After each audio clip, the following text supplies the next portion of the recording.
Жақсы, тағы да ассалаумағалейкум. Давайте бастайық. Иә, ең алдымен тақырыпты бастамас бұрын өсімдіктердің классификациясына байланысты бір қайталап өтейік. Өсімдіктер бізде жоғары және төмен деп бөлінеді екен. Жоғары өзі екіге бөлінеді. Споралы және тұқымды деп. Яғни мүк тәрізді қырық жапырақтар, қырық буындар, плауындар, олар бізде споралы. Ашық тұқымды, жабық тұқымды, олар бізде тұқымды өсімдіктер. Төменге бізде балдырлар кіреді, соның ішінде жасыл, қоңыр, қызыл өткенбіз есімізде. Өсімдіктер бізде осындай бір талшықты эукариоттардан дамыған екен. Бұл талшықты эукариоттар эволюция барысында жаңағы цианобактерияларды өздеріне қосып алады екен. Цианобактериялар фотосинтездеуге қабілетті алғашқы эукариоттар болып саналады. Осы цианобактериялар қазіргі өсімдіктердің бір былай айтқанда сооснователь дейді ғой, сол примерно сондай. Цианобактерия деген жаңағы фотосинтезге қабілетті. Енді цианобактерия деген ол бөлек бір ағза. Сонда мынау эукариот не істейді? Мына цианобактерияны өзіне қосып алады. Өзіне қосып алған кезде бізде эндосимбиоз деп аталатын құбылыс жеткен. Эндосимбиоз деген не? Цианобактерия осы ағзаға кіргеннен кейін, осы ағзаның ішінде өмір бақи дамып, ары қарай бірлесе отырып, қалай түсіндірсем болады? Бірлесе отырып өмір сүреді. Жаңағы осы эукариоттар кәдімгі өсімдік болып қалыптасуына осы цианобактериялар әсер еткен екен. Дәл осы эукариоттардан бізде вольвокс пайда болды. Колониялы балдырлар. Колония түзетін балдырлар бізде вольвокс болып саналады екен. Балдыр бірдей жасушалардан тұрады, сол бірдей жасушалар тобын біз талом деп айтамыз. То есть кез келген балдырды көреміз ғой. Кез келген балдырды көрген кезде оның денесі түгел тұтас бір таломнан тұрады екен.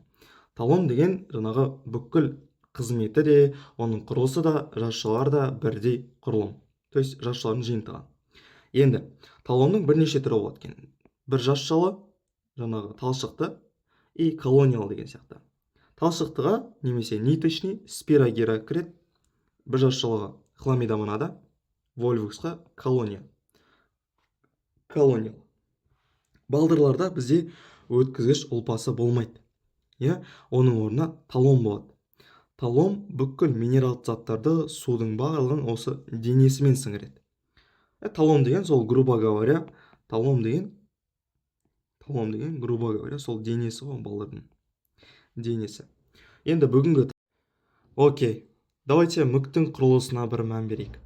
Мүк бізде ылғалды ортада өсуге бейімделген жаңағы өсімдік, яғни споралы өсімдіктердің түрлері. Мүктер деген оларда тірек және өткізгіш ұлпалары нашар дамыған. Бірінші характеристика, тірек және өткізгіш ұлпалары нашар дамыған. То есть бұлар өте аласа, өте жаңағы именно ылғалды орталарға бейімделген болып келеткен. Сосын бізде мүктердің өзі қарапайым болып бөлінеткен. Қарапайым мүкке бауыр мүк жатады. Бауыр мүк жатады. Енді мүктердің құрылыстарын бір талдап өтейікші. Мүктерде бізде гаметофит және спорофит деп аталатын екі түрлі уақытта, екі түрлі кезеңде болатын сатылар болады екен. Гаметофит деген ол жынысты. Не үшін жынысты деп айтады? Өйткені дәл осы гаметофитте аталық және аналық жасушалар орналасқан. Аталық және аналық орналасқан. Бұл аталық және аналық бізде сперматозоид, аналық жұмыртқа жасушаларын түзеткен. Сол үшін айтады, гаметофит жынысты деп айтады. Спорофитті біз жыныссыз дейміз. Өлше сайын. Спорофитті біз жыныссыз дейміз. То есть спорофит бізде чисто көбеюге, споралардың пайда болуы. То есть бұл спорадан бізде болашақ гаметофит дамиды. Спорадан болашақ гаметофит дамиды. Я гаметофитта пока неопределенный пол ғой, короче, сол үшін жыныссыз деп айтады спорадан. Енді спорофит бізде диплоидты болады, гаметофит бізде гаплоидты болады. Осы разницаны есте сақтаймыз. Спорофит диплоидты болады, бұл бізде жаңағы көбеюге қатысады, в основном көбеюге. Енді балдар, біз білеміз, кез келген нәрсе көбею керек болса, оған мейоз деп аталатын процесс керек болады екен. Мейоз, өше салайыншы, мешіт етіп отыр. Мейоз деп аталатын процесс керек болады. То есть кез келген көбею деген нәрсені естіген кезде, в данном случае, осындай случайда мейоз деп аталады екен. 2n деген, грубо айтқанда, полностью n деп 2-ке бөлініп тастайды. Общий төртеу болады. Мейоздың мәні осында. То есть бұған көбею керек. Мынау оның көбейетін бірліктері.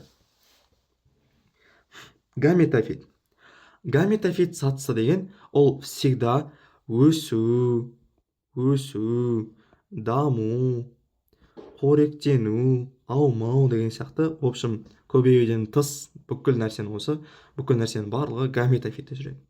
Гаметофит, ол бізде өсу, даму, анау мынау болғаннан кейін, бұл бізде митоз болады. Логично ғой, қарасай, гаметофитта бұл просто өсет, көбеймейді. Просто өсет, көбеймейді. Дамиды, өсет, аталық пен аналықтары қалыптасады. Сол. Түсіндің ғой? Кеттік ал. Мына жаққа қарасай. Мына жақ қора енді. Өше сайын. 1 минут. Түсіндірем осыған. В общем, қарасай. Сенде гаметофит деген, ол енді өсіп келатқан сенің өскіншең. Өскіншең. Жап-жасыл, пока ешқандай спорофиті жоқ. Балмұздақ. Енді өнерге түскен сияқты. Гаметофит бұл өседі. Митоздың арқасында. Өсіп жатыр ғой. Образование гамет дейді, гаметалардың түзілуі. Енді бұл гаметофиттің құрамында бізде аталық и аналық болады екен. Аталықтан сперматозоид шықса, аналықтан жұмыртқа жасушасы. Бізде ұл бар, сізде қыз бар дегеннен кейін арасын қосайық дейді, зиготаны түзеді. Зигота. Сен білесің, n тең гамета екен білесің. То есть, в данном случае, егер сперматозоид болса, ол гаплоидты болады, гаметаға тең болады. Жұмыртқа жасушасы болса, ол тоже гамета, тоже n-ға тең болады. n плюс n тең 2n. Қарапайым математика. Зигота түзіледі. Енді бұл зигота қарапайым бетіп қарап отқан жоқ. Сене мынау өзара бетіп көбейіп құрықтанып алды. Бұл қазір сенде гаметофиттің денесінде жүріп жатыр. Енді бізде зигота пайда болды. Мынау гаметофит. Мына жақтан бетіп өскінше шығады. Мойын шығарады ғой бет. Салам алейкум дейді. Мынау мойны да ножка дейді, аяқшасы. Аяқты қауашағы деп айтады. Аяқты қауашағы үстіге қарай мына зиготаны жібереді. Бұл зигота бізде спорофит деп аталатын құрылымды түзеді екен. Зигота бізде спорофитті түзеді. Ойлан, дұрыстап ойлан. Зигота деген 2n. Соответственно, мынаның өзі де 2n болады. Просто дамып жатыр. Көріп отырсың ба? Просто дамып жатыр. Зигота бетіп өсті, митоз арқылы өсіп жатыр, спорофитке айналды, 2n. Ештеңе өзгерген жоқ. Енді бұған сигнал келеді, болды, родной, сен көбеюің керек дейді. Бұл братан дейді да, спорофит тұрады да, екі н болып тұр ғой. Бұл көбею үшін жыныстық жасушаларды бөледі. Көбею үшін. 2n мейоз деп аталатын процестен өтеді. Мейоз ол жыныстық жасушалардың түзілуі. 2n 4 штук n-ді шығарады. N гаплоидты жасушаларды шығарады. N. Түсіндің ғой? N. Бұл уже готовый сенің мыналарың ғой. Готовыйларың. Просто бит андай миксовать ет. Донер микс сияқты қылып жүрген ғой. Примерно. Түсіндің ғой? То есть мына жақта болған 2n-нің құрамындағы мынау аталық пен аналықтың ешқандай өзгерісі жоқ. Просто көбею үшін. Енді бұл споралар жел арқылы ұшып кетеді. И ылғал жерге түскен кезде бізде гаметофитке дейінгі саты пайда болады. Протонема деп аталады. Но керек емес ол саған. Сен маған қара. Гаметофитке дейінгі кезең. Бұл зарыстық дейді. Өскінше дамиды. Сөйтіп бұл өскінше митоз арқылы өседі да, тым өзгерген жоқ. N болып барды ма, N болып мына қалады да. Көрдің ба? Өсіп жатыр. Митозда өзгермейді дедік қой. Өзгермейді. Көрдің ба? Митоз өтіп жатыр. Митоз гаметофитке дамиды, сөйтіп өседі бұл. Сөйтіп қайтадан жаңағы цикл басталады. Вот. Спорофит пен гаметофит сразу бір кезеңде болмайды. Постепенно, по очередности бетіп орын ауыстырып тұрады. Сен наны запомни. Сенің гаметофит кезеңің мүктерде басым. Гаметофиттің қызметі қандай? В данном случае. Мынау гаметофит құр кукуруза охранить етіп тұрған жоқ. Гаметофиттің алады фотосинтездің арқасында, фотосинтезбен мына спорофитті тамақтандырып тұрады. Спорофитті грубо айтады да, паразит дейді. Фотосинтез, то есть гаметофит саған минерал заттарында көмірсуларын жіберіп отыр. Спорофит просто өсіп жатыр в данном случае. Көбею керек болған кезде мейозды запускать етеді да, спораларын гаплоид етіп шашып жібереді. Жерге түседі, қайтадан гаметофит өсіп шығады. Осылай цикл болады. Кетті ол. Маған қара. Мынау сендегі 40 жапырақтар. 40 жапырақ тәрізділердің тіршілік циклы.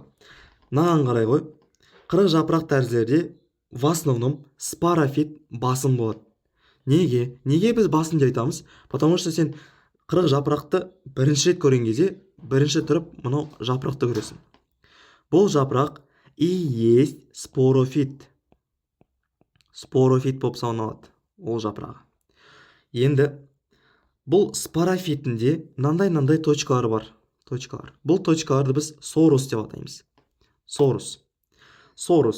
Бұл сорус деген мынандай кішкентай қапшықтардан тұрады. Бұл қапшықтарды біз споранги деп айтамыз. Спорангидің өзі спораларды түседі. Спора, ашылады бейді. Ашылады, қара, дұрыстап қара. Ашылған кезде мынандай споралар шығады. Тақ еткізіп. Споралар шығады. Енді запоминай. Сен мына жақтан пока что тоқтай тұрасың. Стоп дейсің пока что. Түсіндіріп отқан кезде. Сенде обязательно спорофиттің қасында кішкентай полторашкасы гаметофит тұреді. Гаметофит не үшін керек десең, гаметофит атайып тұр. Жынысты ғой. Бұның құрамында маханыда, то есть аналық, паханында бар. Аталық. Вот. Бұл сенің қасында тұрады. Бөлек. Екеуі бірге тұрмайды басында. Бөлек тұрады. Енді осы гаметофитің өскінше деген кішкентай болады. Қасында кішкентай болып тұрады. Көзге көрінбейді таш. Енді қара, гаметофиттің құрамында тот же самый паханы, антеридит деген, то есть сперматозоид түсетін, сперматозоид түзетін и аналғы архигония. жұмыртқа жасушадан түсетін. Енді сенде қыз бар, бізде ұл бар дейді да, n плюс n зигота түзіледі. Зигота түзіледі. Осы зиготаң қайтадан дамиды. Я, мына гаметофитіңе қайтадан дамиды. Потом, мынаны запоминай. Гаметофит уақыт өте келе өледі. Бірақ өліп бара жатқан кезде ол одновременно спорофитті өсіріп тұрады. То есть, грубо айтқанда, мынау тұр ғой, зиготан түзіліп бүйтіп өскен кезде, мынау побегтің орнында бүйтіп ақырындап осындай жапырақтар дамый бастайды екен. Я, мынау тамыршалары, ол ризоид. Бұл плюс бекіну плюс тасымалдау, қоректену. Осыны атқарады. Қоректену. Болды. Спорофитің сенде мына жақта диплоидта. Бұған көбею керек. Сол үшін ол диплоидтадан гаплоидтаға өтеді. Через мейоз. Потом, мынауың зигота. Түсінің ғой? Болды.